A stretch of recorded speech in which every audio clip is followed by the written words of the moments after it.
dans ce nouveau chapitre, je voudrais revenir sur les 4 précédents que j'ai visualisés à tête reposée et dans lesquels j'ai trouvé quelques coquilles.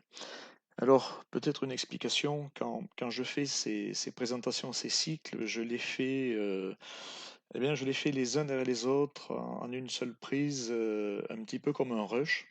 Et forcément, il y a des erreurs, il y a des coquilles, il y a des mots qui glissent un petit peu. Voilà. Et par principe, je ne reprends pas, je ne fais pas de montage vidéo. Je considère que mes premières prises doivent être les bonnes, parce que faire des montages, couper, rassembler, c'est quelque chose qui prend énormément de temps. Et voilà, je donne plutôt la priorité au réel, hein. Ça sert à rien de vouloir masquer quand on fait des erreurs. J'en fais. Il y a des choses que j'oublie. Il y a des choses que je ne sais pas toujours très bien exprimer. Voilà, donc eh bien ça vous montre également la réalité qui est la mienne. Une autre remarque d'ailleurs, c'est qu'on apprend aussi beaucoup par les erreurs et quand je fais des erreurs, je m'efforce toujours de vous montrer, non seulement d'où ça vient, mais comment je m'en sors, quelle astuce, quel contournement j'utilise pour me tirer d'affaire et c'est souvent des choses, très intéressantes à connaître, pour vous. Donc, dans les erreurs que j'ai faites sur les slides, bon, ben, ce sont des erreurs de français, des fautes de frappe. Ici, en fait, c'est l'expression toggle. Donc, j'avais mis trog, c'est toggle. Voilà, donc je voulais corriger ça. La deuxième était une faute de rédaction, hein. C'était donc on passe, on va dire, du maquettage à la structuration des données, c'est-à-dire vers un programme plus professionnel, quand fonctionnellement le programme est terminé ou quand une fonction, quand une partie de ce programme est terminée. Donc, j'avais écrit je ne sais plus quoi, mais c'est la véritable phrase, c'est supposons que fonctionnellement le programme soit terminé. Voilà. Et puis, donc en revisionnant, à froid, ces enregistrements eh bien j'ai trouvé quelques idées de compléments à ce 1er cycle de vulgarisation, des compléments, nécessaires parce que vous pouvez être amené à tomber sur des cas de figure où vous ne comprendrez pas forcément pourquoi vous n'arrivez pas à reproduire ce que je vous ai montré. Et puis des compléments d'aide, donc la touche F1, la touche F2, le Function Block Finder. Et je vais surtout revenir sur l'écriture en verticale parce elle est très puissante, mais voilà, si je me souviens des premières fois où je l'ai utilisée, elle n'est pas forcément facile à mettre en œuvre. Donc, je vais vous montrer avec une petite astuce de prise de vue je vais vous montrer plus concrètement comment l'utiliser. Je vais vous montrer également un objet graphique dans les visus pour faire des visus tabulés. C'est très pratique. Je reviendrai un petit peu plus tard. Et puis enfin, je vous avais parlé dans le précédent chapitre des pointeurs, des variables in-out, des références. Euh, je, je voudrais étayer ce que je vous ai dit en vous montrant l'autre forme, c'est-à-dire en mettant directement l'écriture par pointeur. Si vous êtes plus à l'aise avec des pointeurs, ce qui est rarement le cas, hein, en général, les pointeurs, c'est quelque chose d'assez obscur. C'est plutôt quelque chose qui vient du monde de l'informatique industrielle, du langage C. Mais voilà, si comme moi, vous êtes arrivé à Machine Expert par l'informatique industrielle, peut-être que vous serez plus à l'aise avec les pointeurs qu'avec les variables in-out. Donc je vais vous montrer cette deuxième façon de faire, encore une fois, qui est rigoureusement identique. Alors, les traces. Alors, on va repartir de notre précédent programme, on va le sauvegarder avec un nouveau nom. Comme je vous ai appris, hein, vous changez de nom quand vous êtes connecté. Qu'on soit en simulation ou sur le véritable contrôleur, ce sera la même chose. Donc, on est connecté, le programme est en run, on fait save as et on va lui donner un nouvel indice. Et une fois que vous avez sauvegardé sous un nouveau nom, rigoureusement et systématiquement, il faut se déconnecter, se reconnecter. Et là, il faut dire qu'on se reconnecte avec un changement en ligne, un online change. Voilà, ça n'est que la première fois. Maintenant, si on se déconnecte et qu'on se reconnecte, à ce moment-là, il n'y a pas eu de détection de changement. Voilà. Voilà, donc mon programme a un nouveau nom. Alors, ce que je vais commencer par faire, hein, je vais commencer par faire un petit peu de ménage. C'est toujours, quand on avance comme ça, quand on est en mode codage, entre guillemets, en brainstorming, toujours important régulièrement de refaire un petit peu de ménage. Donc, ici, ça, ce code-là ne sert plus. Et la deuxième chose qui ne sert plus, c'est la déclaration de ces variables globales. Voilà. Donc, on se reconnecte, on va voir, notre trace hein, ne marche plus. Alors, si je me mets là, voilà, le programme tourne, je vais essayer de relancer la trace.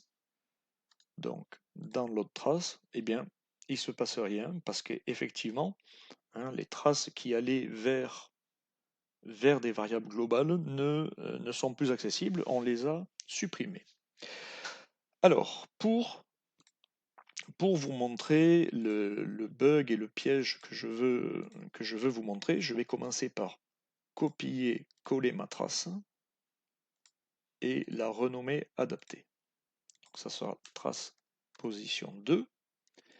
Dans cette trace, je vais supprimer les variables affichées, donc je les sélectionne et je fais delete, delete ou directement j'appuie sur la touche supprimer au clavier. Voilà, je n'ai plus de variables dans cette trace.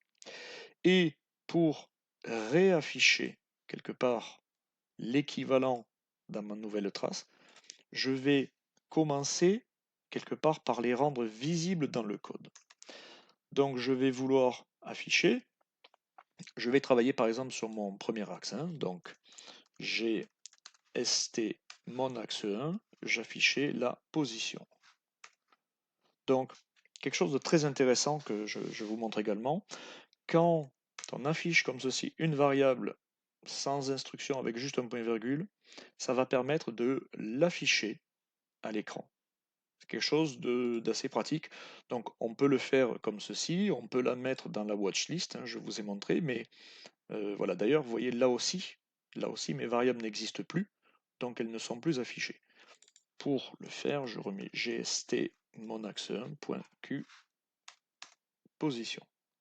Je vais remettre la même chose pour x incrémenté.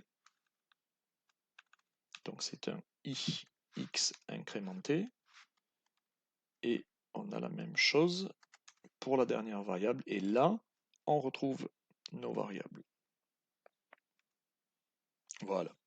Donc ici, je mets juste le chemin d'accès à la variable et elle s'affiche. Alors pour refaire comme dans la présentation précédente une sélection add variable to trace, je les affiche. Donc il y a jog plus, jog moins et la bascule RS de reset. Donc ix jog plus, ix contrôle espace, jog moins, et ici IQ contrôle espace, et comme il n'y en a qu'une, elle est directement affichée. Voilà. Donc on a un warning hein, surligné en bleu qui nous dit qu'il se passe des choses étranges, mais voilà, il faut pas en tenir compte. Donc je sélectionne cette variable, clic droit, alors je vais maintenant fermer la trace originale et je vais afficher la deuxième. Donc je sélectionne ma variable, add variable to trace, la trace 2, très bien, elle s'est mise là. Je fais pareil avec les autres variables.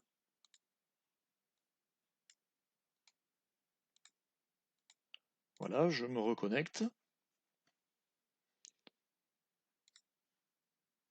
Très bien, donc j'affiche mes données ici, ma trace est prête, clic droit, dans l'autre trace.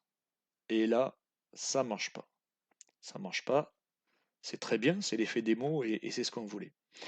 Qu'est-ce qui ne marche pas? Donc ici, invalid trace variable, srmain, etc., etc. Donc, le programme nous dit qu'il ne trouve pas cette variable. Donc voilà, il faut le savoir, c'est un fonctionnement comme ça. Quand on ajoute la variable avec cette façon de faire, il en existe d'autres, hein, mais avec cette façon de faire, eh bien, l'outil rajoute le SR, enfin le pou, la section de code dans laquelle on était, eh bien, il ne faut pas le faire. Donc, tout simplement, on va enlever ce préfixe srmain pour ne laisser que la variable. Alors, variable structurée, mais variable globale.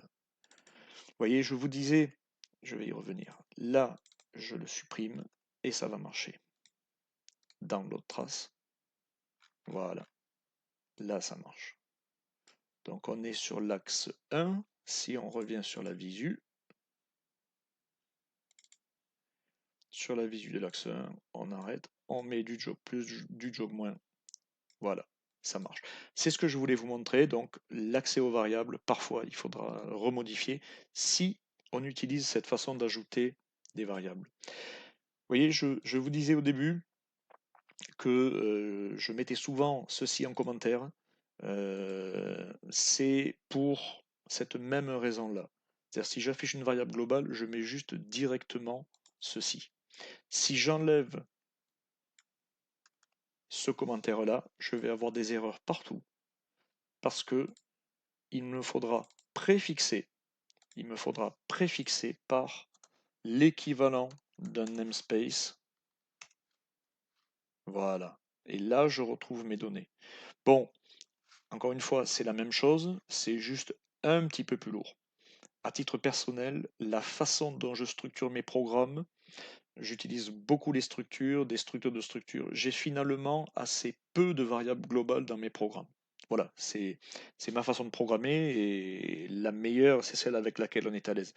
Si par contre vous préférez avoir beaucoup de petites variables globales, ce que je ne conseille pas, mais si c'est votre façon de programmer et que vous répartissez vos données dans différentes GVL, à ce moment-là, je vous encourage à utiliser cet attribut, ce pragma de Califeron. Voilà, ça dépend des usages de chacun. Donc là, je voulais faire cet aparté pour vous montrer les traces. Je voudrais vous parler aussi de la commande F1. Donc là, quand vous sélectionnez un mot-clé, alors là on en a très peu et ça ne sera pas forcément évident, mais si vous appuyez sur F1, vous allez lancer l'aide contextuelle de Machine Expert dans une page web. Alors forcément là c'est un mot-clé de Codesys, donc on n'arrive pas sur beaucoup de choses, mais on y reviendra un petit peu plus tard avec un mot-clé plus intéressant. Je vous avais parlé de l'input assistant avec la fonction F2. Donc, l'input assistant, on l'avait utilisé, je crois, dans l'appel, oui, quand on créait, voilà, quand on déclarait. Donc, je vais le mettre par exemple en commentaire et je vais faire donc ici F2 ou encore une fois avec le clic droit Input Assistant. J'appuie sur, je vais le faire avec le raccourci Input Assistant, Text Search, et là je mets mon radical, ou je le tape aussi, hein, ça marche aussi comme ça. FB, monax, underscore 3, voilà. J'aime bien en fait copier-coller, ça permet d'éviter les erreurs et d'être sûr qu'on met le bon. Voilà, ça c'était un petit retour sur F2. Je les donne les deux en même temps parce que F1, F2, ce sont des raccourcis clavier que personnellement j'utilise beaucoup. Donc voilà, n'hésitez pas vous aussi à prendre cette habitude, je pense que c'est une bonne habitude.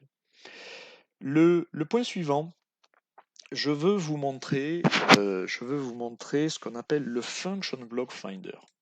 Alors c'est quelque chose que j'avais demandé à rajouter à l'époque, c'était en 2009 dans SoMachine version 2. J'avais demandé à rajouter ça parce que un des problèmes à cette époque, c'est qu'il y avait beaucoup d'éléments dans les librairies Et finalement, on ne savait pas trop où c'était dans les librairies, comment s'y retrouver, etc., etc. Donc, imaginons qu'on veuille rajouter un function block.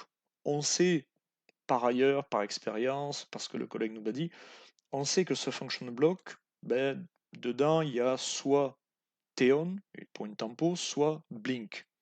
Alors, pour le rajouter, pour savoir quelle librairie rajouter, on va utiliser ce qu'on appelle le FFB, Function and Function Block Finder. C'est très pratique.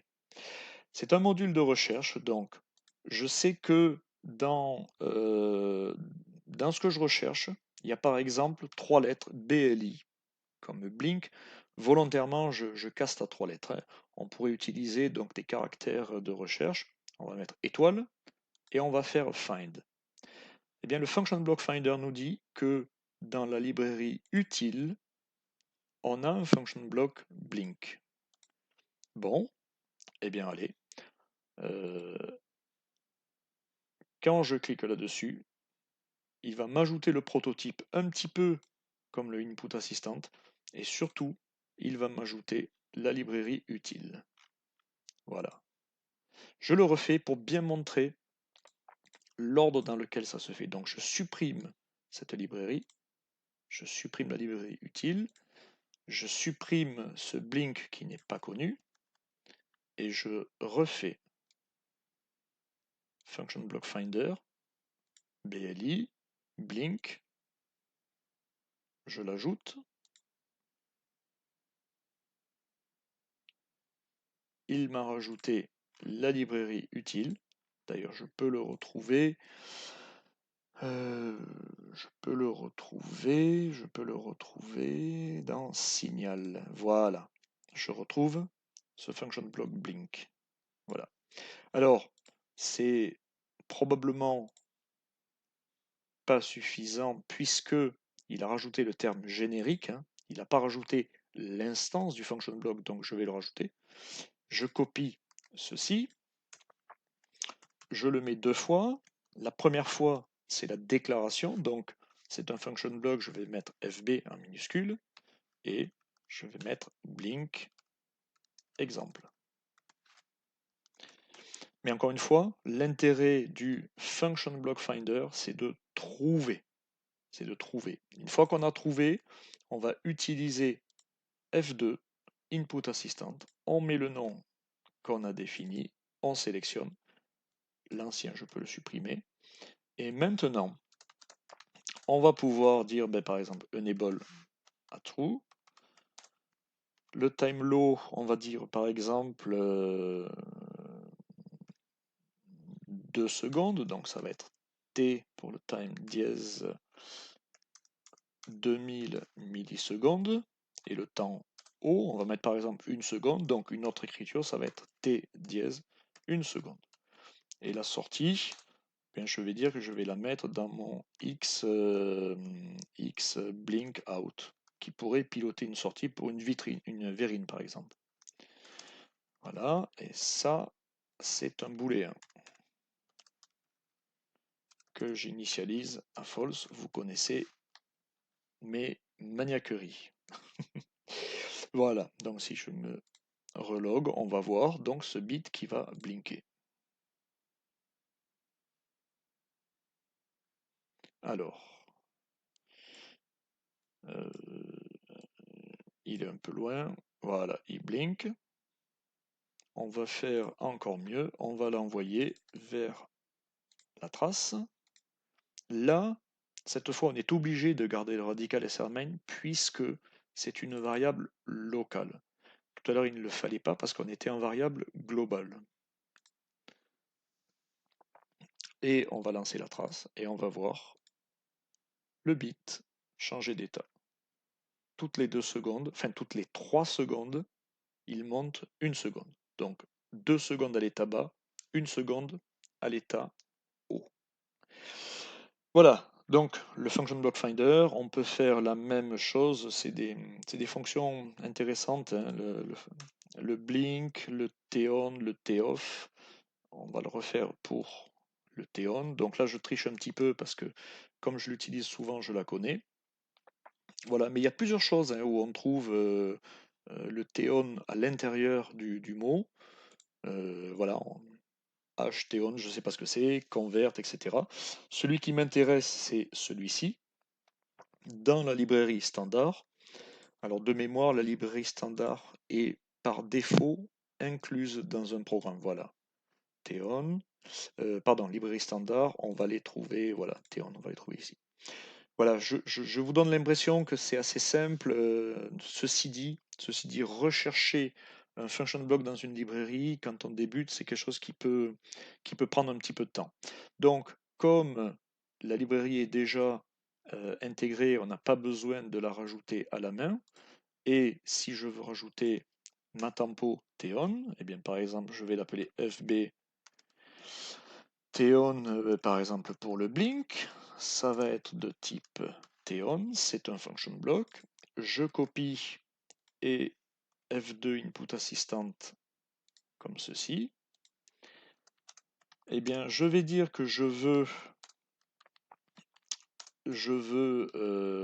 retarder quelque part mon signal ici blink out. Je veux le retarder d'une tempo de, par exemple, 100 millisecondes.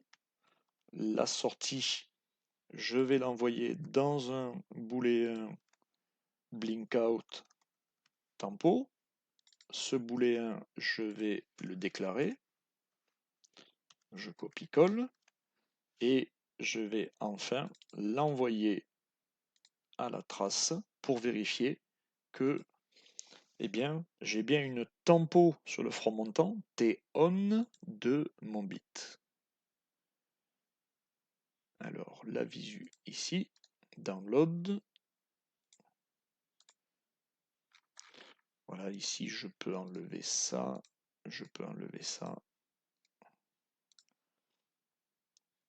Alors, stop. Voilà. Ici, hein, alors ces couleurs sont pas terribles, hein. Pour les changer, on double-clique dessus et on va chercher une autre couleur. Voilà, donc je vois bien, et si je le vérifie avec les curseurs, je vois bien que mon premier bit monte, ici. Le deuxième monte avec un delta t, je vérifie, de 102 millisecondes. Par contre, au front descendant, et c'est le propre du function block Théon, j'ai bien la bonne synchronisation. Voilà, je ne rentre pas plus dans les détails. Voilà, encore une fois, le seul but était de montrer le function block Finder. Pour la partie suivante, je veux revenir sur l'écriture en vertical. Donc, je vais essayer de vous montrer eh bien, comment ça se passe avec mes mains pour sélectionner du code. Alors, avant de le faire, je vais donc me déconnecter et je vais préparer une ligne par exemple, je vais mettre, voilà, on va supposer que je veux, c'est pas comme ça, voilà, je vais mettre plusieurs lignes et on va supposer, donc ça permet de compiler, hein, ça n'est pas buggé, mais on va supposer que sur plusieurs lignes, je veux remplacer jog plus par jog moins. Alors, je viens d'installer le téléphone au-dessus de mon écran et j'utilise une application très intéressante qui s'appelle DroidCam, qui permet donc le téléphone est connecté sur l'USB, qui permet de répliquer sur l'écran ce qu'il se passe sur la caméra du téléphone et qui me permet aussi, lorsque je reviens à l'écran donc de Machine Expert, de garder l'affichage. Donc, je vais me mettre à l'endroit où je veux, je vais appuyer sur Shift Alt, je les tiens appuyés, avec la souris je clique et je sélectionne tout ce que je veux en vertical. Une fois que j'ai fini ma sélection, je peux lâcher la souris, je lâche les touches et là je peux écrire jog moins. Et tant que je ne change pas tant que je ne supprime pas cette sélection, eh bien, je la garde, je peux ajouter partout en vertical. Après, je peux sélectionner ailleurs. Je recommence. Donc, je mets avec la souris, je mets le curseur au bon endroit. Je vais zoomer un petit peu. Voilà, le zoom, c'est CTRL molette. Non, ça marche pas, c'est l'effet démo. Alors, je vais zoomer autrement. Ici, là, je vais zoomer comme ça. Voilà, ça sera plus pratique. Donc, je vais sélectionner, je place mon curseur ici, Shift Alt graphique, je sélectionne l'ensemble, je supprime et j'écris ce que je veux. Attention, les combinaisons Shift Alt, parfois, ça peut mettre le clavier dans une autre langue. Voilà, ne vous étonnez pas si, une fois que vous avez fait ça, vous appuyez sur la lettre A et s'affiche un Q, ou vice-versa, c'est que vous êtes passé en anglais, en clavier anglais ou américain. C'est des choses qui arrivent assez souvent. Voilà, je vous ai donc montré comment faire dans le détail cette sélection verticale de texte pour modifier, remplacer. On va reprendre le programme. Donc l'étape suivante, je voudrais vous montrer ce que j'appelle des frames de visu. Donc ici, ça, je peux le supprimer. On va remettre un petit peu plus grand. Voilà. Des frames de visu. Alors, je travaillais sur ma visu vis test 2. Donc, même principe.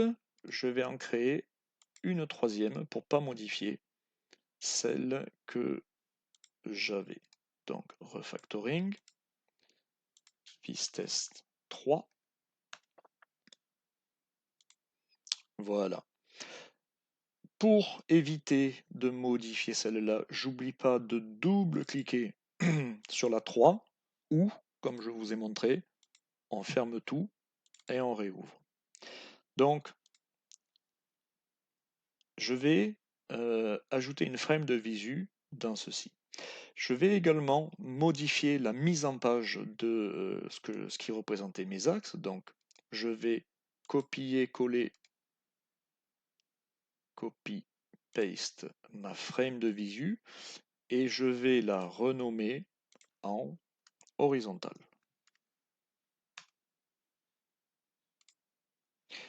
Toujours pareil, je double-clique bien sur la nouvelle, voilà. Et donc, je vais à l'horizontale aller aligner ceci en haut. Donc, j'aligne ceci et ceci en haut et je supprime l'espace entre les objets. Volontairement, je fais cette erreur pour vous montrer que je me suis trompé. C'est pas grave. CTRL Z. Ça veut dire que ma sélection doit être faite dans l'autre sens. D'abord celui-là, j'appuie sur la touche Shift du clavier, je sélectionne le deuxième, je lâche la touche Shift et je supprime les espaces. Et j'en rajoute 5 parce que j'aime bien le nombre 5. Voilà. J'ai donc deux affichages distincts pour la même chose. Les deux visus acceptent en paramètre la même chose, c'est-à-dire une variable in-out avec la structure d'axe. Donc, maintenant, dans cette vue-là, donc j'utilisais trois visus indépendantes pour les axes 1, 2 et 3, je vais ajouter un objet tab. Je le sélectionne, drag and drop, et là, l'ajout de la frame me demande qu'est-ce que je veux afficher. Eh bien, je vais afficher 3 fois ma visu axe horizontale. Je double-clique. Une deuxième fois, une troisième fois, OK. Et là, eh bien, l'éditeur m'a ajouté 3 fois le même objet. Et là, on arrive sur quelque chose dont je vous ai parlé plusieurs fois, quelque chose que personnellement je n'aime pas, c'est la vision anisotropique. Je n'aime pas ça du tout. Donc je me mets toujours en fixe pour garder les proportions. Les proportions sont pour moi importantes. C'est C'est ce qui caractérisait chez les Grecs antiques la beauté. La beauté se trouvait dans l'art des proportions. Voilà. Donc là, je le mets à peu près à la taille qui me convient. Voilà. Et je vais maintenant configurer ma vue tabulée. Donc ici, j'ai donc les trois parties. Le heading, c'est tout simplement le texte qui va être en haut. Donc je vais mettre un texte, axe 01. Je vais copier, coller axe 2, puis axe 3.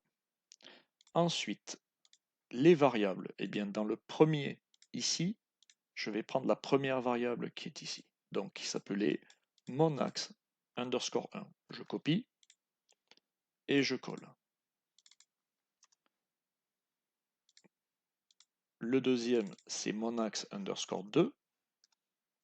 Et le troisième, c'est mon axe underscore 3.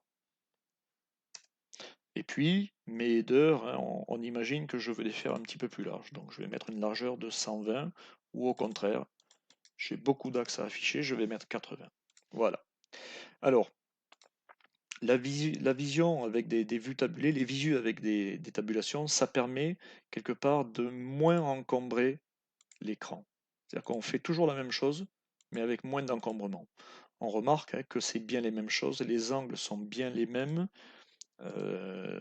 Voilà, quand on regarde l'axe 1 qui est là ou qui se trouve là, l'axe 2 qui est ici ou ici, l'axe 3 qui est ici ou ici. Voilà, on va le refaire avec les 5 axes qui sont en dessous. Donc, je me déconnecte. Ceci, je peux le supprimer maintenant. Et je vais faire la même chose avec... Alors ici, on a les 5 axes indépendants. J'en supprime 4.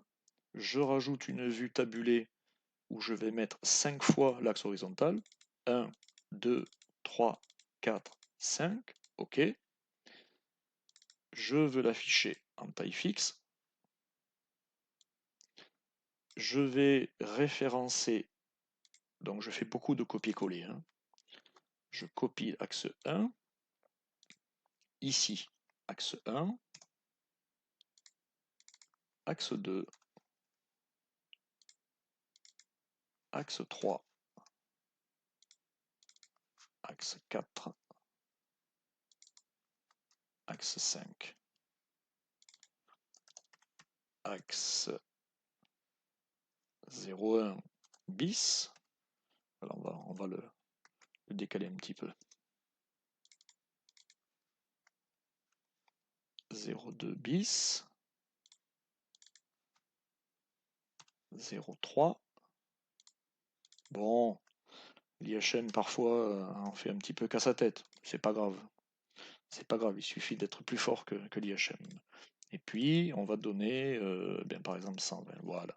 Celui-là, on n'en a plus besoin. On va les réaligner à gauche sans espace et on va les remettre ici en redonnant un petit peu d'espace. 1, 2, 3, 4, 5. On vérifie. Voilà. On a bien des choses différentes. Donc si on arrête celui-là, qu'on le décrémente. Voilà. Je n'ai fait finalement que afficher la même chose sous une forme différente. Voilà. Certaines personnes sont plus à l'aise avec une vue, on va dire, grand angle, hein, où on voit tout à la fois, mais où c'est petit, où il faut peut-être dézoomer. Et d'autres personnes, ou même dans certains cas, on a envie de tout voir, dans d'autres cas, on a envie au contraire d'avoir le grand angle, le zoom, pour voir bien, mais qu'une seule chose à la fois. Voilà, je vous le montre parce que c'est quelque chose d'important. Moi, j'utilise beaucoup les vues tabulées.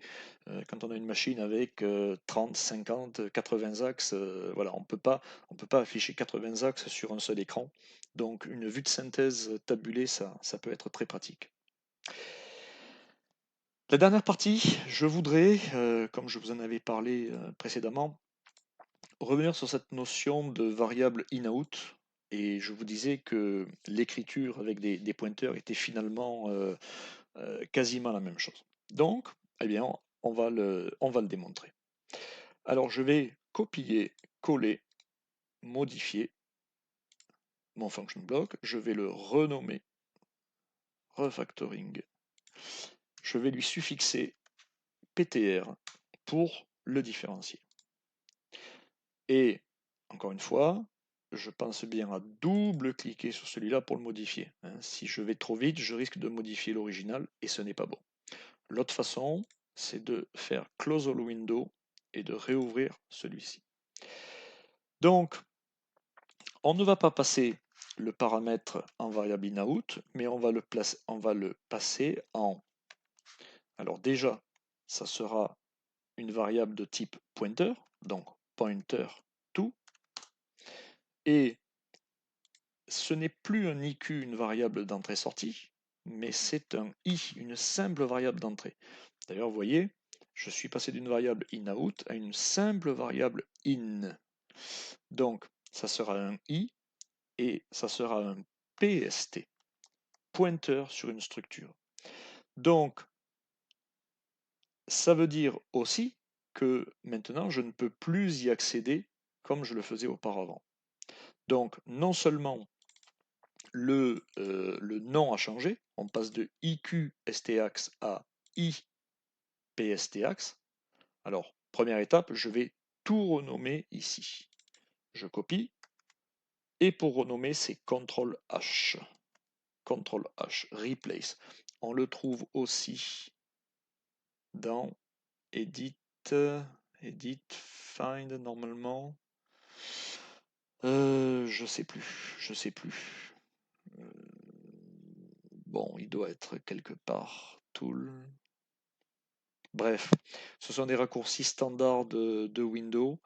Donc, CTRL F, Find, CTRL H, Replace, CTRL H. Donc, je vais copier ce radical-là et je vais le remplacer par I_P STAX. Attention, uniquement pour cet éditeur actif. Et je fais un Replace All. Alors, le compilateur nous dit qu'on a des erreurs, beaucoup d'erreurs, voilà, c'est surligné en rouge, etc. Pourquoi? Parce qu'un pointeur, et pour les gens qui viennent du langage C, vous allez tout de suite comprendre, il manque l'opérateur d'indirection. Alors en C, c'est un point ou une flèche quand on est dans une structure. Avec OD6, ça aurait pas été marrant si ça avait été pareil. L'opérateur d'indirection, c'est le tilde. Donc sur un clavier français, c'est la touche qui est à côté du P. C'est pas le tilde, pardon, c'est l'accent. L'accent double chapeau, je sais plus le terme français exact, mais voilà, la touche qui est à côté du P, on appuie une fois et on appuie sur la barre d'espace. Je le refais, on appuie sur la touche à côté du P, puis la barre d'espace. Alors comme je suis un petit peu feignant, je vais tout simplement copier ça, CTRL H, et je vais remplacer tous mes IPST axe par IPST axe opérateur d'indirection. Pour l'éditeur actif, je remplace tout. Bien évidemment, là où je l'avais déjà fait, il me l'a refait, donc je le supprime. Et là, ça doit compiler. Alors, ça ne compile pas parce qu'il me l'a fait également ici et ici. D'ailleurs, ici, il l'a remplacé alors qu'il ne fallait pas. Voilà, c'était au premier remplacement qu'il avait fait ça. Voilà. On retombe sur ce qu'on avait. Et là, on n'est plus surligné en rouge, on n'a plus d'erreur. Alors, le function block n'est pas utilisé nulle part, donc il est affiché en gris. Eh bien, on va l'utiliser. On va l'utiliser, par exemple, pour les trois premiers. Donc, ça veut dire que dans ma déclaration de variable, maintenant, je vais déclarer les mêmes. Alors, les premiers, je vais les mettre en commentaire. Vous voyez, je vais utiliser ce que je vous ai montré. Je sélectionne les trois lignes et je mets en commentaire. Je vais les utiliser en suffixant, encore une fois, je sélectionne en vertical, en contrepoint, et j'ajoute underscore PTR. Donc, maintenant, je vais aller pointer sur ceci et non plus sur cela. Évidemment, comme le prototype, comme l'appel a changé, j'ai des erreurs. Souvenons-nous, c'est plus IQ STAX, mais c'est, alors je vais copier-coller pour garder la double écriture. Et je vais mettre un commentaire. L'autre forme des commentaires, c'est parenthèse étoile, étoile parenthèse. Par opposition au C, où c'est slash étoile, étoile slash. Donc, le paramètre d'entrée, c'est plus IQ underscore STAX, mais c'est I underscore PSTAX. De même, je ne donne plus quelque part un objet qui a une taille, qui est une structure. Hein. Je vais donner l'adresse. Si je compile, je vais avoir une erreur. Voilà, j'ai des erreurs. On ne peut pas convertir une structure vers un pointeur vers une structure. C'est normal. Donc je dois donner l'adresse de ma structure. Je sélectionne en vertical, encore une fois. Et tout simplement, j'utilise le mot-clé ADR pour lui indiquer que je veux l'adresse. Voilà. Alors, un retour chariot pour qu'il reconnaisse et mette en majuscule le mot-clé. Voilà.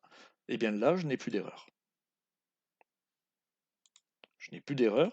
Alors, j'ai changé les function blocks, j'ai changé les appels, mais les données sur lesquelles je travaille n'ont pas changé. Ça veut dire que ma visu n'aura pas changé. Vérifions-le.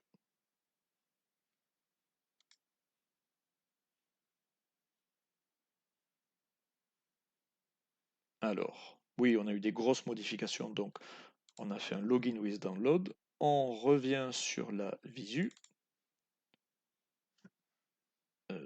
Pourquoi c'est si petit? Ah oui. On revient sur la visu. On va incrémenter. Voilà. Voilà. En fait, fonctionnellement, tout marche de la même manière. C'est bien toujours les mêmes structures qui sont modifiées. On peut en avoir le cœur net en lançant la visu. Hein, c'est bien toujours celle-là qui fonctionne. Si je mets les variables visibles, c'est mieux. Voilà. Donc ça, c'est bon. Par contre, la façon de traiter, eh bien, n'est pas la même.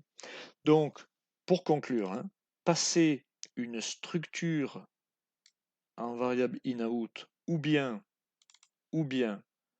passer un pointeur sur une structure en variable, c'est rigoureusement la même chose. La seule différence, c'est que quand on passe la structure, quand on a l'illusion de passer une structure en entrée-sortie, on n'a pas besoin d'ajouter l'opérateur d'indirection, alors qu'il est nécessaire ici. Voilà. Un dernier point peut-être pour confirmer cela, on va regarder la taille de cet argument. On va même le faire, on va le faire en deux fois. C'est-à-dire que on va, pour le premier, on va passer par l'ancienne façon, et pour le nouveau, pardon, voilà, pour le premier, on va passer à l'ancienne façon, et les deux autres, on va passer avec la nouvelle. Ça compile toujours, voilà.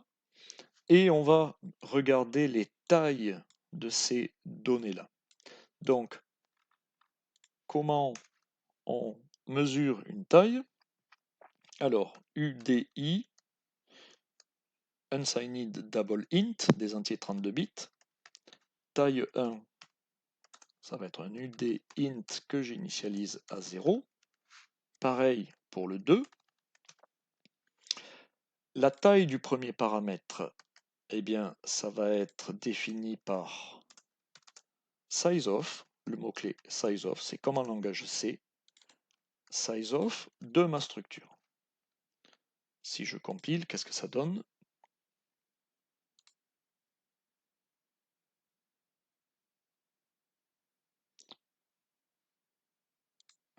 Voilà.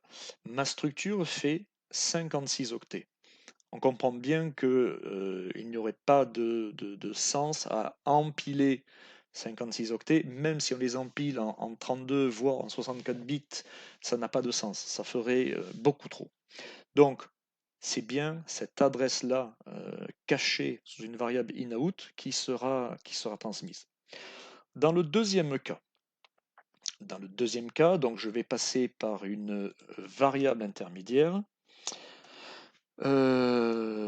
PST temporaire, donc ça va être un pointer to une structure. La structure c'est st axe. Alors, mon pointeur, je vais aller en deux temps, hein.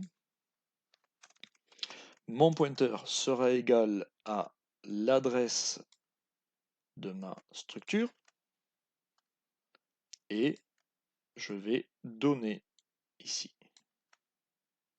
Voilà. Encore une fois, c'est la même écriture, hein. Je passe juste par un pointeur intermédiaire. Et je vais regarder quelle est la taille de ma structure intermédiaire. Et comme c'est fait à chaque cycle, pour les comparer, je peux les mettre tous les deux, un en dessous de l'autre.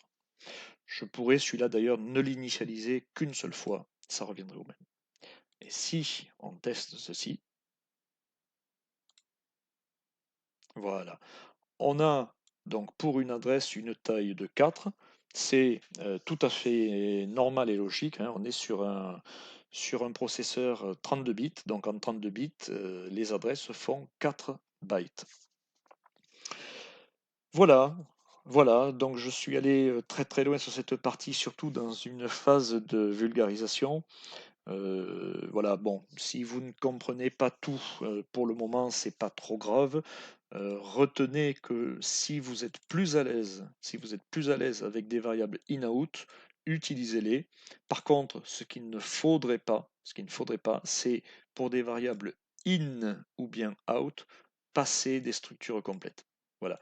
Dès que vous avez des grosses structures, et en général, quand on a des grosses structures, on lit et on écrit dedans dans une fonction, dans un function block. Voilà, il est beaucoup plus efficace de passer par des variables in-out. Encore une fois, de ne passer en paramètre d'appel qu'une adresse, c'est-à-dire que 4 bytes. Je vérifie sur mes notes, c'était le dernier point que je voulais vous présenter. Voilà le passage par des pointeurs qui est équivalent à des variables in-out. Je vous remercie.